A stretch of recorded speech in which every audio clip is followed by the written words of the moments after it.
Hello mga kalola, may binigay nga pala sa aming sisiw na alagaan. Susubukan ko mag-alaga kung sakaling marunong ako mag-alaga ay papangalawhan ko sakali. Ngayon, kahapon kasi nilipat ko sila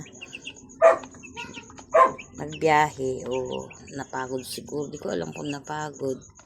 Ang nangyari, kagising ko namatay na 3. Dahil nagsisiksikan sila sa kulungan. Di ko alam kung giniginaw sila. Dahil pinapatay ko yung ilaw sa anak ko. Baka gininaw sila, nagsiksikan sila. Daganan yung 3 namatay. Pero ngayon, dahil nilipat ko sila sa kulungan, ganyan naman sila ngayon. Okay naman sila ngayon. Hindi sila update ko kayo bukas kung may mawawala ba ulit.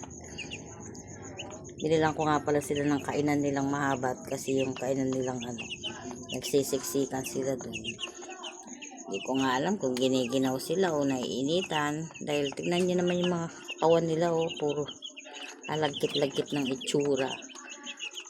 Kaya naris ko na yung hindi umaagos na pag ng pupo kasi dahil nahigaan siguro nila yung kanilang pupo, basa-basahin na nilang katawan kaya pinalitan ko kanina. Gumawa ko ng paraan kung paano sila ngayon 22 na lang sila dahil 3 ang nawala. Nagsisiksikan silang ganyan, hindi naman masyado. Dati kasi nung nandun sila sa may kainan, doon sila nagsaksakan, ay nagsiksikan sila doon. Ay nadaganan yung 3. Ang sigla-sigla nilang nilipat ko kahapon.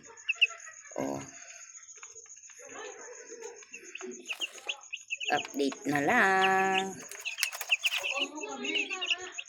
Bye bye mga kalola.